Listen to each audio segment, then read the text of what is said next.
Ora zaka kana kuine nzvimboka icharemekedzwa munhuka anoda Mwari zvake, munhu anoda zvake Mwari. Kana kuine nzvimbo yauchafarirwa, iwe unotofarirwa, hausotombofarirwa iwe. Kudenga unofarirwa zvausotombona. Kana uchisvika soka uri munhu right. Zvandiona ndakagara pasi apa. Unofarirwa, unopiwa respect isingaiti. Isingaite. Kudenga. Ende manje Mwari abvandiradza zvimwe chinhu manje kuti tichisvika ikoko vanhu vanogamuchirwa zvakasiyana. Havagamuchirwa zvakafanana. Ende hakufarirwe munhu kana achienda ikoko zvakafanana. Tinofarirwa zvakasiyana kana tichisvika ikoko. Ndikuze mumwe munhu ndaona achisvika ikoko pafariwa. Ndaona hanzvadzi yangu yeNesta achisvika ikoko.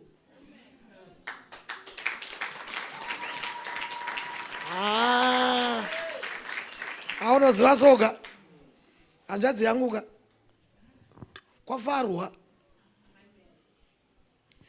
kunoita chaunga soka ndofunga ndiwo maangels chinoenda kunogamuchira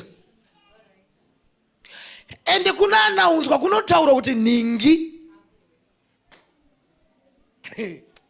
zvoi zvamurita zvokutamba kuti hanzi muda kuvakaisa imba mukaigadzira mugodika dai mukatotora imari yoka mutoisa kwaJesu izvozvo ndo zvinogadzira kwauri kuenda izvozvo manje ndo zvinopa respect marespectirwo auchaitwa musi wauchasvika ikoko. Adai maiziva here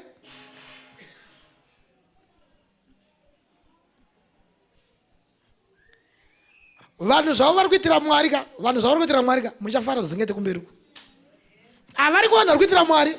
Kune vanhu vari kuvaka, kune vanhu vane zvavari kuita vachiitira Mwari. Vanhu ivavo kumberi vachafara.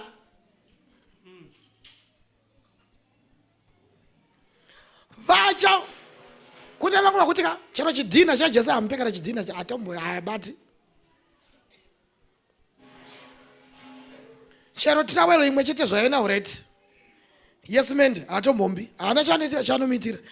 Musi wauchasvika ikoko newe uchasvaburuka uchanyara.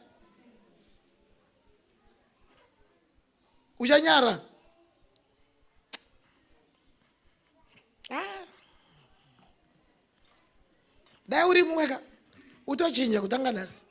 Shandira Mwari. Itira Mwari zvaunogona. Kana chiri kuitira Mwari hanzi kuitira kungoya panoka. Ndinongogara zvako. Handimboona zvakaitwa naDivine. Mona zvakaitwa naDivine izvo. Hakuzenge kufarwa kunoitwa kudenga. Ukaita zvakaitwa naDivine izvo. Zvokutaura naPrince kuti Prince uyu auye. Ndechimwe chinhu ichocho manje chinoita kuti ikoko unofarirwa zvisingaite. Wakataura nemutadzi akauya. Amen. Wakatenga mvura ikanwiwa. Wakatenga maketeni akaiswa pawindo. Wakatenga pulpit Bhaibheri rangu rikagadzikirwa ipapo. Wakatenga keyboard ndikaridzirwa. Muchafara musava muchasvika ikoko. Mabhanesa makaitisa vakaitisa mabhana muchafara.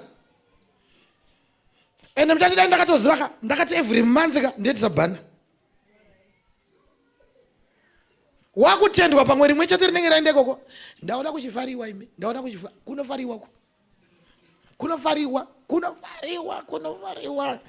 Endeka hakuna nzvimbo pano panyika yakanaka sekudenga. Zvazvo kuti mukaona dzimwe nzvimbo paTV moti dai Zimbabwe yakaita so. Wotonzwa moyo nadzoka. Hakuna nzvimbo yakanaka sekudenga. Kudenga number 1. Dai ndiri niwe kubva nhasi ndotombokunya trousers ndotombokunya dress ndoda kushandira Mwari.